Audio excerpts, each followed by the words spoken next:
of this innate disposition within them. Which is even why, if you look at the Soviet Union, which was, if you like, the biggest social experiment to try and impose atheism on a large scale. And what did it achieve? According to Pew, just a few months ago, they released some research showing that the vast majority of people still believe in God. In fact, it's increased after the collapse of the Berlin Wall. So religion is not something that you can get rid of by trying to impose atheism on people. It's just part of people's nature to worship God. Or they will find something else to worship. Yeah, like Stalin and Lenin. They worship people, they worship football teams, they worship pop stars, movie stars.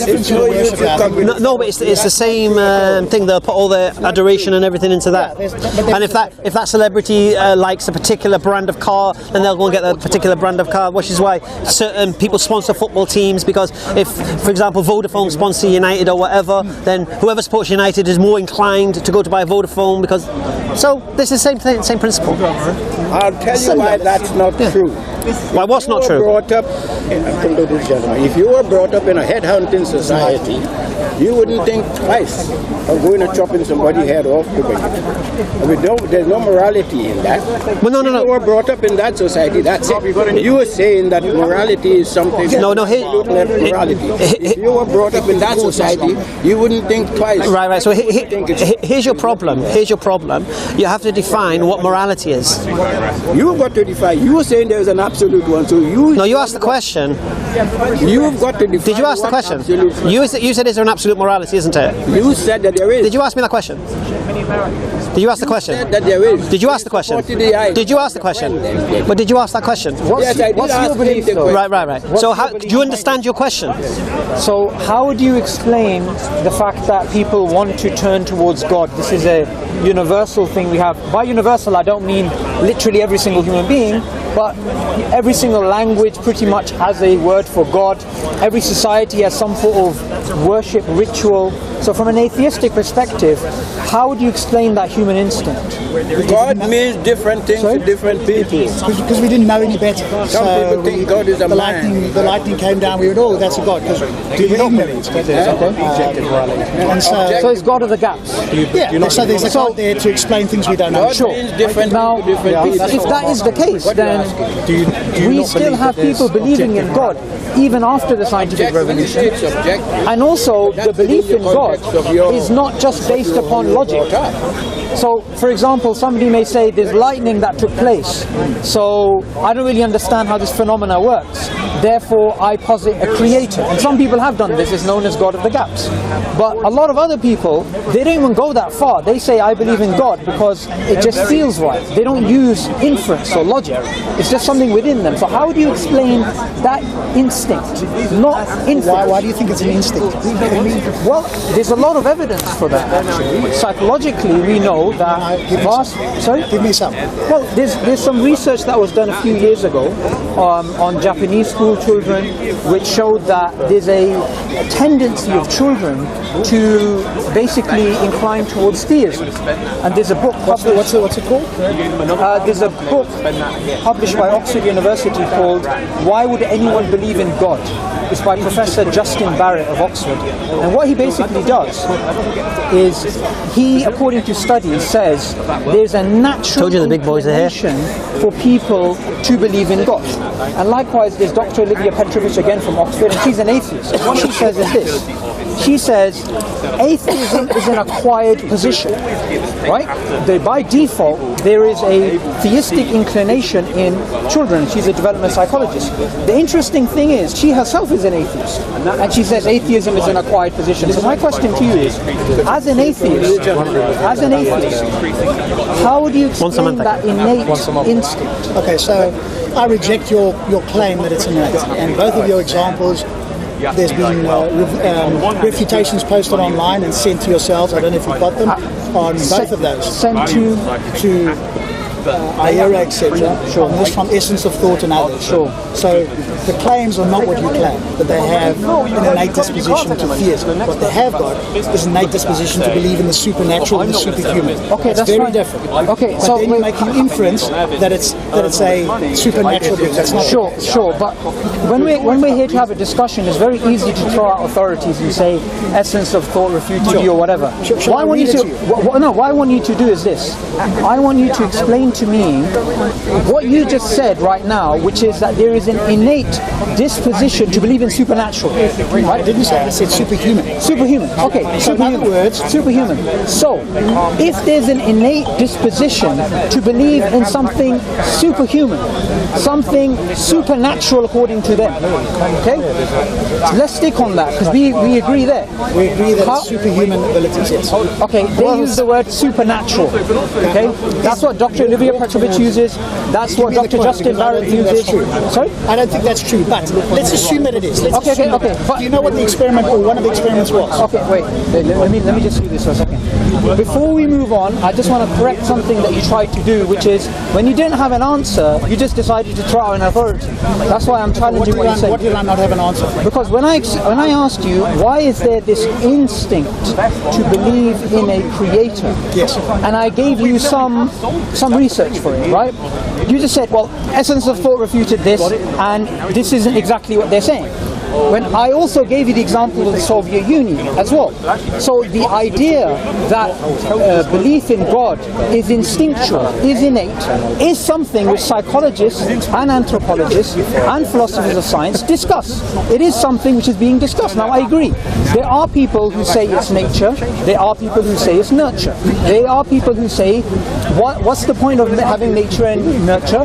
Maybe it's just there's a biological component of it. So what I'm asking you, rather than getting away from the topic, is, as a naturalist, which I'm assuming you are if you're an atheist, how do you explain the existence of the concept of God from a purely naturalistic point of view? How does natural selection gear for that? Okay, so you've gone off slightly from what you originally said. You originally said that young children, because it's not everybody, so it's young children, have got an innate disposition towards it. Well, the Soviet Union, which I was referring to, the study, they didn't say young children or old children. What they did say, according to Pew, is that after the collapse of the Berlin Wall, the belief in God actually increased in Ukraine, in the Soviet satellites, in Russia itself. The belief in God and religiosity actually went through the roof. So how are you tying that back to us having an innate disposition towards God? Because originally people are turning back to God. Yeah. So how is that fundamental? How's that a foundation for the people are born with this innate disposition? Just so that we don't talk past each other, let's agree on some basics. Do you agree there are people in the world, the vast majority of the people in the world believe in God? Okay, let's just agree with that. Okay, explain that from an evolutionary perspective. As I said, because we didn't know any better, so it's our ignorance. We went, oh well, we don't know what it is, there must be something out there. God has evolved, hasn't it? There's millions of gods, there's different ones, they've evolved over time, and today we have generally the Abrahamic religions, which is like a single God, apart from Christianity. Okay, so I asked you to explain that in terms of natural selection, but you haven't explained that. Why would I explain it in terms of natural selection? Because as an atheist, that's all you have. Your claim was that we have an innate disposition towards God, and I asked you, give me some evidence. Well, the evidence is the vast majority of people believe in God. Can the vast majority of people be wrong? Yes. Okay, so that throws that argument. You're forgetting something. You're misrepresenting my argument. I'm not saying the vast majority of people believe in God, therefore belief in God is correct.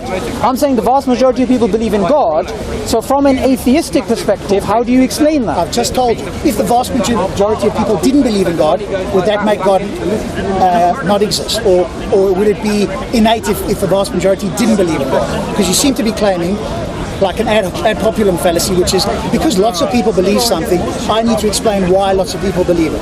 Okay, wait, hang on. That's not a fallacy, and you're just throwing out that fallacy without actually understanding it. Scientists, what they do is they take a popular phenomena and they try to explain it. That's what evolutionary psychology is about, correct? Sure. Right? So what's wrong with me saying the same question which Steven Pinker or somebody else would say? Why does religion exist? That's essentially what I'm asking you. And I've told you, I mean, do you want me to repeat it again? Well, I'm saying your explanation is not in line with your worldview. Why not? Because your worldview is a naturalistic worldview, correct? Yes. So you have to explain everything naturalistically, correct? Sure. So can you explain that naturalistically? How does it give a survival value to believe in God? How do you well, I'm not an evolutionary biologist or an evolutionary psychologist, so if you want to ask me the specifics, all I can tell you is... But you believe in that, right? I believe in what? You believe that we evolved. Yes. That we evolved by natural selection. Yeah. You believe that, okay? So since you believe that, why do you give me an explanation of why you believe that? Why do I give you an explanation? No, why do you give me an explanation in line with your worldview or where that belief came from? Which belief? Okay, let's just go on some basics here. Moving off to evolution. Your original claim to me was we have an innate nature to believe in God. And what did I say? Some studies. And what did I say? And I rejected that. And I said those studies are not. Okay. Do you know? Stand close to me. I'm going to put on glasses. We'll agree on something that I don't think you'll disagree with, which is the vast majority of people believe in God. Yeah. Okay. So now we have a popular phenomena which we need to explain. Sure. Okay. Now, from an atheistic perspective, that there's no God and natural selection explains human evolution, right? How do you explain the fact that people believe in God? That was my question. Yes. And I said to you, because people are ignorant, they don't know any better, and they, what's the word? They look you're referring to God of the gaps. Yes. I'm asking you to give an explanation in terms of your worldview. Have I not just given it to you? No, you haven't. Okay. Well, you've actually... Give me a clue as to what you're looking for. Okay, what I'm looking for is this. If I was an atheist, what I would say is, well, I have to explain this using naturalism. So if I have to explain this using naturalism, I have to explain a belief in God in terms of survival and reproductive value, which is what Richard Dawkins tries to do, which is what Steven Pinker tries to do, which is what I would expect an atheist to do, rather than speak about God of the gaps. That's totally irrelevant. So you want me to give you information on evolutionary biology or evolutionary psychology? No, I want you to give me information which is in line with your worldview, because you believe that worldview to be correct. Sure. So I asked you a question. I don't know what you want me to give you. What words do you want to give me? I think that people have evolved over time, and over that period of time, when they couldn't explain something, they went, look up there. Like if I was born 500 years ago and I didn't know how electricity or lightning formed, I'd go, my word, that looks like that could come from a god or something, because I can't explain it. It's very powerful. Sure. Maybe it's a god that did that, because I don't know. Sure. Now we understand that, we no longer do that. And the more we push back with science, the less there is an explanation required for a god or gods. Okay, so if what you said is true, and what I'm going to do now, Rob, I'm going to take what you said and I'm going to extrapolate it. What you just said is that people believed in God because of God of the gaps. And because they believed because of God of the gaps, as science is progressing, religion is regressing. Right? Is that in line with what is actually going on in the world? Seems to be. Why would you say not? Okay, here's why I would say not. According to Pew, by the year 2070, Islam is going to be the largest religion on earth. Christianity is also going to increase, and guess what? Your group, the atheists and agnostics, are actually going to shrink by 3%. What? So, if science is progressing, which I'm assuming, which is what is happening today, then why is that happening? And I'll tell you why it's happening. It's because the arguments that you're putting forth don't actually make sense, such as people believe in God because of God of the gaps. Science explains how things work. God is an explanation of why things exist. So it's a category mistake, which atheists have been doing for a very long time, and the whole God delusion book is about that category mistake. And even other evolutionary thinkers like Michael Roos, he says, I find this embarrassing. And he's an atheist. He says, I find the God delusion embarrassing. To say that all of theism is based upon the fallacy of God of the gaps, that line of thinking does not make sense. So I want you to give a justification for your worldview based upon your worldview. I don't know what else you want me to say. You keep asking the same question. I keep giving you the same answer. Well, you haven't given me an answer though. You're rejecting my God of your words, not mine. God of the gaps. I think people were ignorant. No, wait. We moved on beyond that. You made another claim which I challenged. Your claim was, as science is progressing, religion should regress. Correct. Right? Your claim is and, it's not. Well, not me. According to Pew, by the year 2070, why is that happening? Islam... Okay, go on. Why is that happening? You tell me. Your explanation is what? Well, I'm happy to move on to why that's happening, but I want you to concede that you don't have an answer, and the claim that you made is actually false, which is, as science is progressing, religion is regressing. I'm happy to move on, but as long as you admit you're wrong. Okay, so and your reason for suggesting that science is progressing and religion is regressing, your reason is because more people believe. More people are becoming theistic. Is that your reason? Okay, what you've actually said there is a truism, right? Roses are roses. Of course there's an increase because people are believing. If they weren't believing, it wouldn't be an increase. Correct, and the reason you say that is happening is because... I never said a reason. I just challenged your challenged your fallacious thinking that increase in the scientific worldview will actually decrease the belief in God, but it doesn't. I'm saying that I'm talking about the knowledge, not necessarily that people will believe or not believe. So I'm talking about scientific knowledge, yes?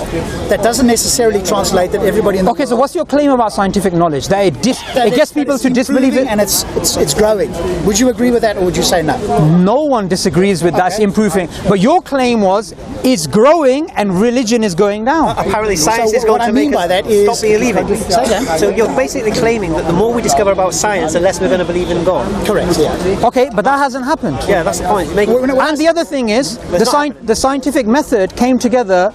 It was actually made by a Muslim, Hassan ibn Haytham, approximately 1,000 years ago. He was a Quranic scholar, and he was the first scientist, according to even secular historians like David C. Lindbergh. Right? So, no, that goes totally against your claim, because if what you're saying is correct, then an atheist should have come up with the scientific method, not the Muslim. And what was...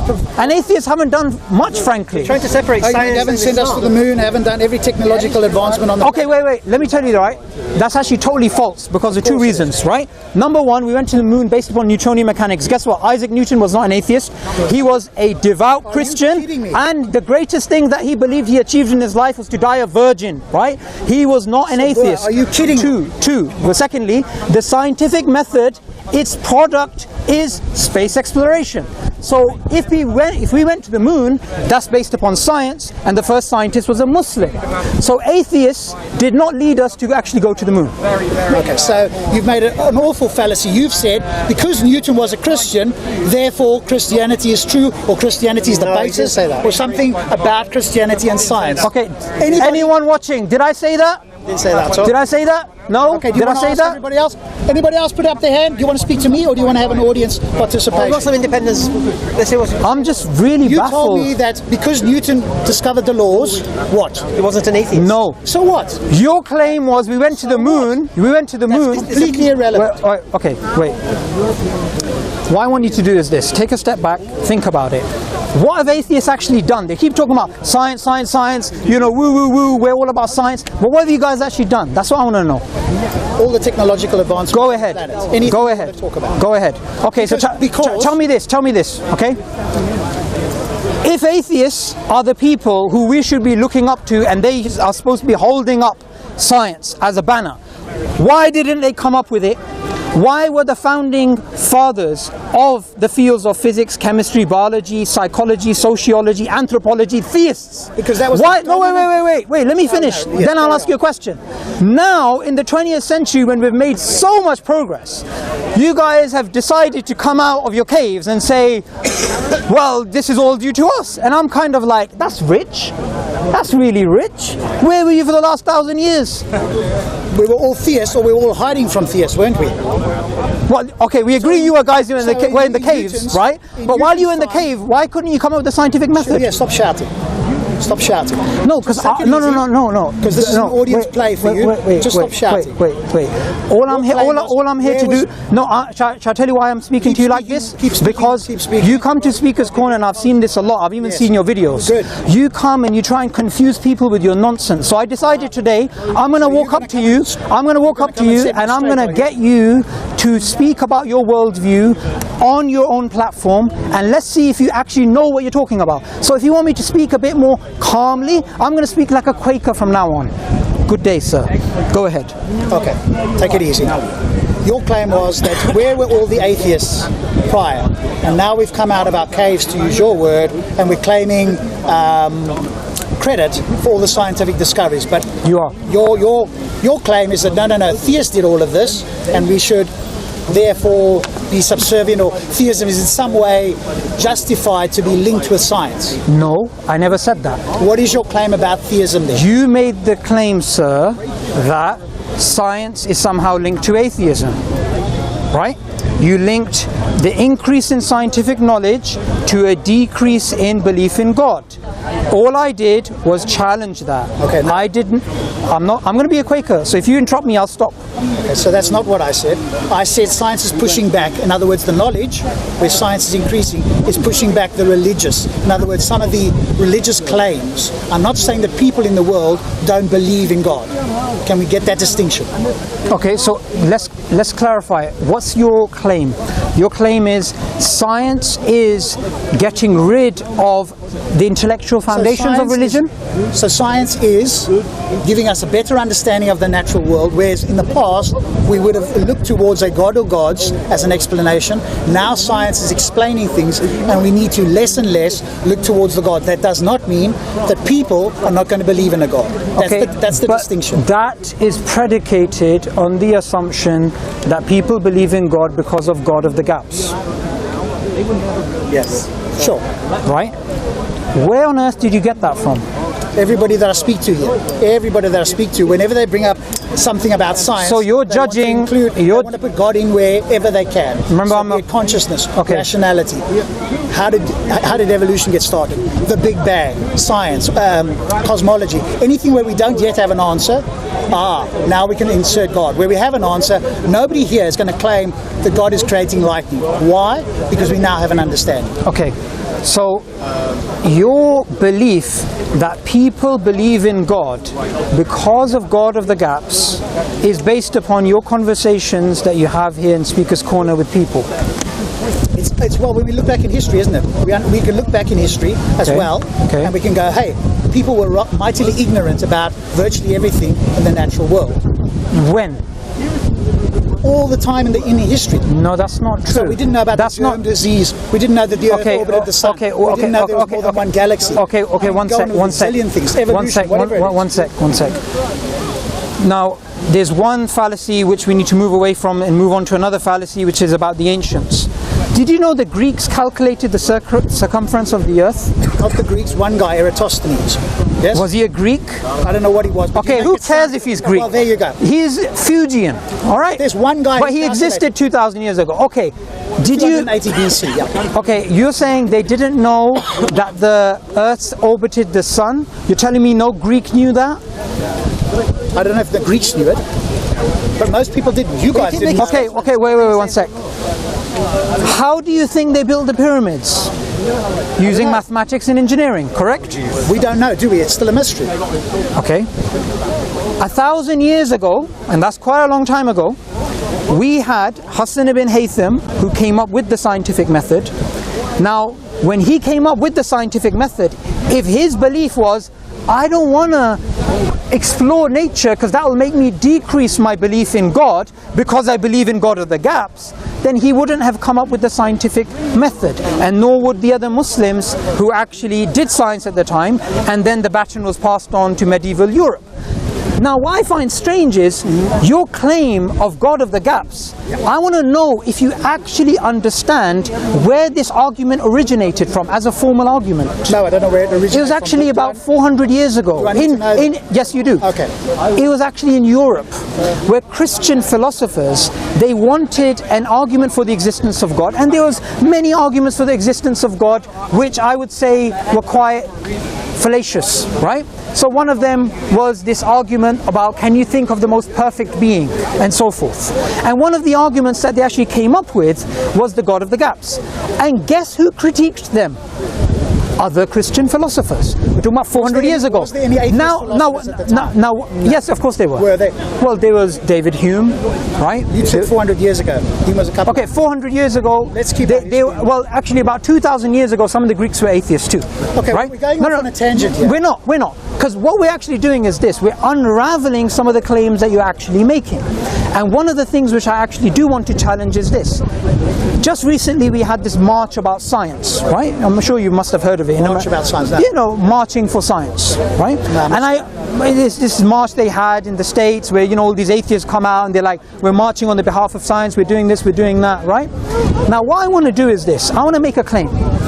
And I want you to challenge my claim if you think I'm wrong.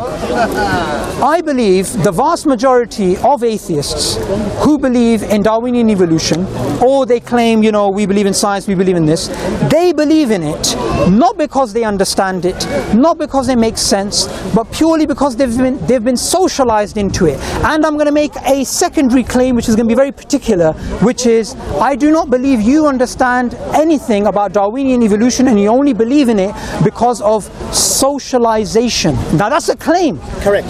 So are you willing to challenge that claim? Sure. So I want you to tell me, how does bacteria lead to us? Why? How does bacteria lead to us? Through the process. Now, if you're going to ask me, I'm reading a book, 2 books actually at the moment. So I know you're the evolutionary guy, and I know... No, I'm not the evolutionary guy. Well, you debated Aaron Ra, and you're one of the evolutionary guys. So one of the things you come to do here is try and steer towards evolution. So I will tell you up front that I'm not an expert on evolution. You know more potentially about it. You can get into finer details. What I will tell you is that I'm reading the book Why Evolution is True by Jerry Coyne. I've got that. Good. So maybe you need to debate Jerry Coyne on evolutionary psychology, right, etc. And also Dr. Alice Robbins. Okay, so in that book, Why Evolution is True. I'm reading it, yes. Right, you're reading it, right? Yes. How many definitions of species are there? I don't know, I'm not there yet, brother. Okay. Now you're going to cross-question me on the book. I said I'm reading it. Okay, but I'll tell you. Fine, go ahead. There's at least 26. Okay? Now, if there's 26 different definitions of species, and the claim is, which I made originally, that people believe in Darwinian evolution, majority of atheists, including yourself, not because they understand it, because they're socialized into it. I want you to tell me which of those definitions, not 2 or 3, just tell me one of those definitions which Darwin used in The Origin of Species, which is the reason why you accept that the origin of species is correct. Okay, so I want you to get away from this. You do this a lot. You keep going into Darwinism. Today it's the modern theory of evolution. Why do you keep talking back about Darwinism? It's like Nazism. People have moved on. The modern theory of evolution is a lot further advanced than what Darwin predicted in his time. So would you agree with that? Well, genetics, DNA, etc. I'm not saying Darwin's wrong. It's been improved. Sure, but that's a good question. What I'd love to hear you say in the future, Subboor, is talk to people about the modern theory of evolution. Get rid of the word Darwinism, because that seems to me a straw man. Okay, that's a very good point that you've made. And I'm going to answer the rest of your question. Wait, 1 sec. That's a very good point that you've made, but it's incorrect, and I'll tell you why. The term Darwinism is not a term which I came up with. It is a term Alfred Russel Wallace, who was Darwin's contemporary, who disagreed with Darwin on human evolution, he coined. And till today, we have atheist evolutionary biologists, psychologists and philosophers of science who use the term Darwinism as an academic term which refers to the idea that natural selection is the primary driving force of evolution. And they acknowledge the modern synthesis, of course. They include the subfields of population genetics, fossils, DNA, all of that, right? That's not the issue. The issue is Darwinism as a term is an academic term. So when I actually use it, I'm not using it in a derogatory way like Nazism.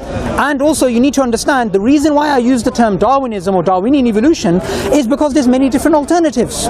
So when we speak about the modern theory of evolution, if you said, Rob, well, refer to the modern theory of evolution. Well, which modern theory? Because we have orthogenetic evolution, we have evolution by natural genetic engineering, we have neo-Lamarckian evolution, we have neo-mutationism, we have evolution by self-organization and the acquirance of entire genomes. We have all these different evolutionary models. Most of them are non-Darwinian. So when I use the term Darwinism, it's not in a derogatory way, nor is it playing games, and Aaron Ra doesn't know what he's actually talking about, which is why in the debate he couldn't actually, all he could say is, well, you see in America there's a different definition to Darwinism than there is in the UK. That's pretty much all he said. So the reason why I make this distinction is because atheists who go around talking about this theory like it's the best thing since sliced bread do not even know the basic definition. So my original claim that the majority of atheists don't even understand Darwinism, including yourself, has just been proven correct. If you think so, that's fine. Because you don't know the basic terms. I'm reading the book. Do I need to be an expert on everything? If we have a cosmological, if I bring my friend here who's a cosmological expert and he says to you, oh, well, you don't understand this, that means it's proven right? Come on, Subboor. No. Why? Just because I don't know specifics. I'm making a particular claim. Tell me if I'm wrong. I've told you. You only believe in it because of socialization. You don't understand it. I believe in it because it's a naturalistic explanation for how we get here. Sure. I am reading books on it. That's why I So you understand it? Are you making that? Understand it fully. Thank you. Thank you. That's what I'm looking for. Just admit it. You don't understand it. Does anybody understand anything fully, to use your term? That's fine. Do you know what you call that? You call that basically just pressing the red button to make everything explode. Well, we don't really know anything, you know. Is that leaf really green? Well, if you really... Well, oh, sorry, I am a Quaker. Is that leaf really green? Because it actually kind of looks like it's a reflection and all the other colours in the spectrum have actually been observed. So he's making sense, actually. No, actually, what I'm doing is this. You have your little YouTube channel, speakers, whatever it's called, right? You come around here, you're trying to talk to people, right? Yes, I have. I came here just to show you do not have a clue what you're talking about. Unless if you want to challenge that, that's fine, or else I'm going to walk away with that last bottom line. You do have no idea how Darwinian evolution works. I have a basic idea, that's it. If you're going to question me... Okay, let's check your basic idea. What's your basic idea? Natural selection through mutation, that's the basic idea. Natural selection through mutation? Through mutation, yeah. Natural selection through mutation. Okay, let me tell you. Going to question no. Let me tell you that. Let me just tell you something. And do you know what? I'm not someone who gets angry often, right? But I'll tell you something that just really pissed me off. Go for it. Please do. When somebody tries to make claims and you shoot down those claims, and then as you've beaten them on the floor, they decide to shout something back at you, like, huh, what did you say? And then they try and defend themselves. So you're telling me the basic that you understand about Darwinian evolution is this. It's natural selection plus mutation. Well, guess what? That's not even Darwinism. It's natural selection plus random mutations. So what? If it's natural selection plus mutations, guess what it becomes? Epigenetics. So orthogenetic evolution. So even you yourself, even though you were slapped on the floor, you said, no, I do understand something. Come back to the Quaker. Oh, I'm a Quaker, sorry. And you do come back to something, which is, I do understand something basic, which is, I'm not going to give you any evidence of how biodiversity came, how, you know, biochemistry, genetics, anatomy, biochemistry, linguistics, how all of this fits within the evolutionary model. I'm just going to tell you, this is what I understand, 2 frigging terms, mutation and natural selection, and you still got it wrong. Quaker. You still got it wrong. So like I said again, sorry, I should be a Quaker. So effectively you don't know the basics. No. You stripped down evolution to 2 terms and you got them wrong. So here's what I'm going to do. You don't understand Darwinian evolution. You've only been socialized into it. That's my claim. If you're not challenge that claim, I'm going to stay. If you don't want to challenge it, I'll walk away, and that's the bottom line. You and the rest of those atheists, they have no idea what they're talking about. Darwinian evolution is a trick. Okay, so are you going to challenge my claim? Sure. Go on. Okay. So the reason why we believe in naturalistic processes is because most of the things that have been explained on this planet have been explained through natural processes. So is it reasonable to believe that we can explain most, if not everything, within our universe in some naturalistic way? Okay, that's a good question, and I'm actually totally happy to move on to that question. It's a separate discussion, so let's close the previous discussion and start this. But you asked me the question, sure. Why do atheists believe in evolution? Because it's socially constructed. Sure. Okay, now let's move on to this discussion about naturalism. But that was the answer. So you said most of the things have been explained via naturalism. Correct, yes. Correct. Okay. Here's what I'm going to say. Agree or not? I'm just going to say something. Not only do atheists not understand Darwinian evolution, they don't even understand science. And I'll tell you why. Most of the things can be explained naturalistically. Can reason be explained naturalistically? It's a naturalistic byproduct, isn't it? A byproduct of naturalism. That's an assumption. But now you're going on to something different. I said most of the things... You said most of the things can be explained naturalistically, correct? Yes. Okay. Most things in our natural world. Okay. Yes. Our ability to reason, can it be explained naturalistically? There are theories, as far as I understand, like emergent materialism, like evolutionary reliability. Emergent materialism? These are some of the theories. Emergent materialism? These are some of the theories. What the hell is that? Have you not heard of that? I do know exactly what that is, but that's got nothing to do with this discussion. You're asking me what... You're using... Do you know what you're doing? Sorry, I'm a Quaker. Thank you. I need this guy next to me. He's so calm. Yeah, I'm the calm one. Okay. I got so angry I lost what I was saying. What was I actually saying? Stop? You're talking about this... No. Emergent materialism. So here's why, as a Quaker, I feel like breaking my biscuit rather than getting peed off. This is what atheists do. When they don't understand something or when they want to sound clever, they throw a term out. Emergent materialism. Emergent materialism is an explanation, a type of explanation for consciousness, not the origin of reason. So what you just did is, when you didn't know an answer, you just decided to throw out a philosophical term to sound clever. The origin of reason, according to atheists themselves, including Alex Rosenberg, who is a full-out atheist, militant atheist according to him, who actually is an anti-theist. He's a philosopher of science. This is what he says. He was sitting in a meeting, and the meeting was called Moving Naturalism Forward. In the meeting, you had all of the atheist pimps. You had Richard Dawkins. You had that old guy who should be in a coffin, Steven Weinberg.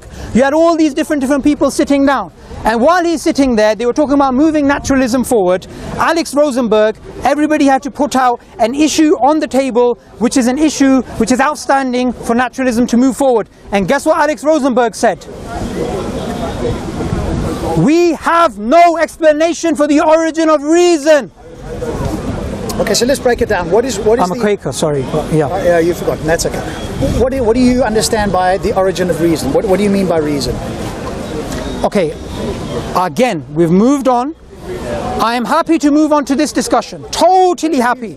But as long as you concede that it's a different discussion to what we're having, that's fine. You brought it up. I didn't bring up reason, did I? I said no. You said everything. You said most of the things that we know can be explained naturalistically. I said most things in the world we can explain through the scientific method or naturally. Yes. Okay, naturally. All knowledge is self-knowledge because it goes through you. And what does it go through? A reasoning process. So all I asked is this. Is there an explanation for the origin of reason? You said yes. And I just showed you that even according to atheists, there is none. So explain to me what reason is, because you... That's fine. I'm happy to move on to that discussion. No, it's part of the same discussion. No, I am happy to move on to that discussion as long as you concede on another point that you have no idea what you're talking about. If you're going to keep saying that, then I think there's no point in continuing this talk, because when I ask you a question and as part of your initial assertion, then you say we're moving off. No, because what you claimed that what I want to do is this. What I want to do is this. Another thing the atheists do is this. They always run off to a different topic. The topic that I want to speak about right now is this. You made a claim that most of the things that we know can be explained naturalistically. And I asked you about the origin of reason. You said that too, and I showed you not that. Now you're asking me, what is reasoning, or what is the origin of reason? So what I'm going to do is this. I'm going to say, Rob, you know what? Fantastic. We had a great conversation. I'm going to go back to my Quaker mode. We'll move on to that. I'm happy to do that. But that's a separate discussion. That's all I'm saying. That's a separate discussion. I'm happy to go into what the origin of reason is from my understanding. Totally happy, but it's a separate discussion. Yes, and your claim was that I can't account for it. That's correct? My claim was that your claim that things can be explained naturalistically. I said most things. Most things? Yes. Right? I said the origin of reason cannot. And reason is the thing that you use to get all other knowledge. Okay? Now, in terms of the origin of reason, number one, this is an incredibly difficult area. You have philosophers, you have psychologists which actually delve into it. They try and understand what is it even to reason. And they don't even have their definitions clearly specified. They do not even agree on ways on, okay, what is it linked to? Is it just the mind, or is it something more than that? You know, it gets into that discussion of, you know, mind matter. So what I do want to say is this. From an atheistic, Darwinian, materialistic point of view, the origin of reason is a thorn. And do you know the first person to note that this is actually a really big problem was actually Darwin himself? Because Darwin said, how can I accept that, you know, the convictions of a monkey's mind? How can I accept that? How can I accept our own convictions in our mind if we evolved and we have a common ancestor with them? Now, the co-founder of the theory of natural selection, along with Darwin, Alfred Russel Wallace, another atheist, he actually moved away from Darwin, which is why we call it Darwinian evolution, not Darwin and Wallace's theory, how it was known in the Victorian times, because he moved away from Darwin. He said Darwinian evolution is true for everything except human beings. And why did he say this? He said this because of savages, which they used to call anybody who was basically in South America or Africa, right? Savages, if you take them to Europe, they can do maths, they could do physics, they could do psychology. So Alfred Russel Wallace said, do you know what? Darwinism cannot, or natural selection cannot explain this reasoning capacity, which is way more than you need for survival and reproduction, which is why he moved away from Darwin. Now what actually happened was this: Darwin got peed off, so he wrote a letter to Alfred Russel Wallace, and do you know what he said? He said, don't murder our child. Because if you both come out and you say this is our theory, and one of you says actually I don't think it makes sense in terms of human beings, you make the theory look bad. So the origin of reason, it is a very complicated area, but the bottom line is, from a Darwinian perspective, there is no explanation. Let's assume for the sake of argument that there is currently not an explanation for that. Is that okay? No, we're not going to assume. No, we're not going to. Okay. We are going to say, from a naturalistic point of view, it is impossible to give a origin of reason explanation in terms of survival and reproduction. Does it need to be just survival and reproduction? Well, what you could do is you could reject Darwinism and go with something else. No, I'm just asking, does it have to be on that? Because remember, we've moved on from just survival and reproduction, haven't we? We're not just in a survival reproduction mode, if you want to call it that, now. Would you agree with that? We're not just doing that now. Well, yes, but also what you need to understand is, from a Darwinian perspective, when there is something which sticks out like a thorn, which is not survival and reproduction, it is so easy to give a label to that mystery and say it's an evolutionary byproduct. So hospitals, survival of the unfittest, evolutionary byproduct.